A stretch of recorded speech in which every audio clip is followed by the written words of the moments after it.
नमस्कार, मी पंजाब राज्यातल्या सर्व शेतकऱ्याला सांगू इच्छितो की राज्यामध्ये मात्र 17, 18, 19च्या दरम्यान काही भागामध्ये पाऊस सुरू राहणार आहे. किती 17, 18, 19च्या दरम्यान. मग तो पाऊस कुठं असेल? एक तर कोल्हापूर जिल्हा, सातारा जिल्हा, इचलकरंजी, राधानगरी, पुण्याच्या पश्चिमेला, त्याच्यानंतर इकडं कोल्हापूर, त्याच्यानंतर निपाणी, बेळगाव, कर्नाटक, त्या परिसरामध्ये कर्नाटक देखील राहणार आहे. इकडं लातूरकडं, उदगीरकडं, नळदुर्ग, अक्कलकोट परिसराकडं, त्याच्यानंतर किल्लारी जिथं भूकंप झाला तिथं देखील, त्याच्यानंतर इकडं उदगीरकडं, नांदेडकडं, आदिलाबाद. म्हणजे सांगायचं झालं तर 17, 18, 19च्या दरम्यान दक्षिण महाराष्ट्राकडे पाऊस थोडा सुरुवात होणार आहे. सगळीकडे नाही, अवकाळी पाऊस येणार आहे. म्हणून कारण की राज्यामध्ये 17, 18, 19च्या दरम्यान पाऊस येणार आहे. त्याच्यानंतर 21, 22च्या नंतर ते पाऊस पुन्हा थोडी थोडी वाढ होत जाणार आहे. म्हणून हा अंदाज लक्षात यायचा. मग त्याच्यानंतर तो पाऊस नाशिककडे जाईल, पुन्हा नंदुरबारकडे जाईल, धुळेकडे जाईल, जळगावकडे जाईल. त्याच्यानंतर इकडे मुंबईला देखील असेल, मुंबई, कल्याण, त्याच्यानंतर इगतपुरीकडे राहील, त्याच्यानंतर संगमनेरकडे जाईल, आंबेगाव, जुन्नर त्या परिसरात राहील, अहिल्यानगरकडे देखील पडेल, काही भागामध्ये शिर्डी राहता त्या परिसरामध्ये देखील पडेल. म्हणून हा अंदाज सर्व शेतकऱ्यांनी लक्षात द्यायचा. म्हणजे सांगायचं झालं तर 17, 18, 19लाच बघा ना तुम्ही, थोडं वातावरणात लगेच बदल होईल. तुम्हाला एक सांगायचं झालं तर म्हणजे 17, 18, 19च्या दरम्यान राज्यामध्ये ढगाळ वातावरण राहणार आहे. म्हणून हे लक्षात येतं. सांगायचं झालं तर 17 ते 25च्या दरम्यान राज्यात ढगाळ वातावरणात राहणार आहे. म्हणून हा अंदाज राज्यातल्या सर्व शेतकऱ्यांनी लक्षात घ्यायचा.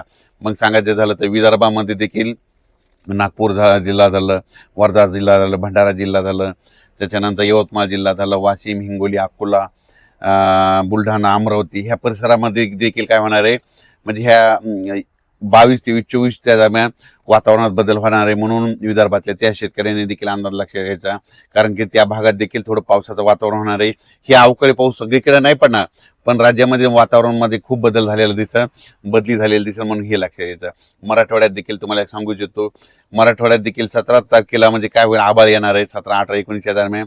मग मराठवाड्यामध्ये लातूर जिल्हा आहे, त्याच्यानंतर धाराशिव जिल्हा आहे, इकडे नांदेड जिल्हा आहे. त्या परिसरामध्ये काय होईल, काही नळदुर्ग झालं, किल्लारी झालं, उदगीरकडं, त्याच्यानंतर बसव कल्याण, अक्कलकोट ह्या परिसरामध्ये थोडा पाऊस आलेला दिसेल. म्हणून हे लक्षात घ्यायचं.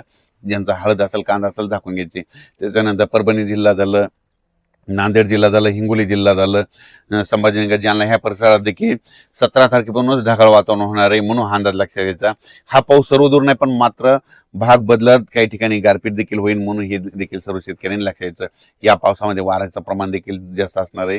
म्हणून हे देखील सर्व शेतकऱ्यांनी लक्षात घ्यायचं. उत्तर महाराष्ट्राकडे नंदुरबार जिल्हा, धुळे जिल्हा, नाशिक जिल्हा, त्याच्यानंतर अहिल्यानगर त्या परिसरातल्या शेतकऱ्यांना सांगू इच्छितो की तुमच्याकडे कांदे चालू असेल तर तुम्हाला 17 तारखेलाच आभाळ आलेलं दिसेल. तुम्हाला वाटेल पाऊस येतो की काय, पण 17ला काही ठिकाणी नुसतं आभाळ आलेलं दिसेल. म्हणून हे लक्षात घ्यायचं.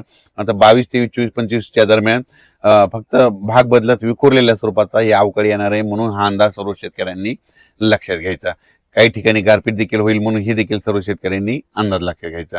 त्याच्यानंतर इकडे संभाजीनगर जिल्हा, त्याच्यानंतर इकडे कन्नड ह्या परिसरात देखील शेतकऱ्याचे कांदे चालू काढणं, वैजापूरकडे कांदे चालू आहेत, अहिल्यानगरकडं, राहता, शिर्डी, कोपरगाव ह्या परिसरात देखील शेतकऱ्याचे फोन आले, आमचे कांदे काढून चालू. त्यांना सांगू इच्छितो की तुम्ही काय करा, 21 तारखेच्या आत तुम्ही तुमचे कांदे झाकून ठेवा. कारण की 22, 23, 24, 25च्या दिवस एक दिवस मात्र अवकाळीचं सावट आहे.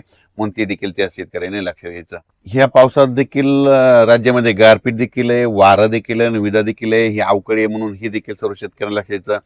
खास करून कोल्हापूर शेतकरा, शिरोळ कारखाना, दत्त शिरोळ कारखाना त्या परिसरात, निपाणी, कर्नाटक, बेळगाव त्या परिसरात जरा जास्त गारपीट होणार आहे. म्हणून त्या तंबाखूच्या शेतकऱ्यांनी देखील काळजी घ्यायची. त्याच्यानंतर इकडं तेलंगणात देखील काही काही ठिकाणी गारपिटीसह पाऊस पडणार आहे. म्हणून तेलंगणातल्या देखील शेतकऱ्यांनी हा अंदाज लक्षात घ्यायचा.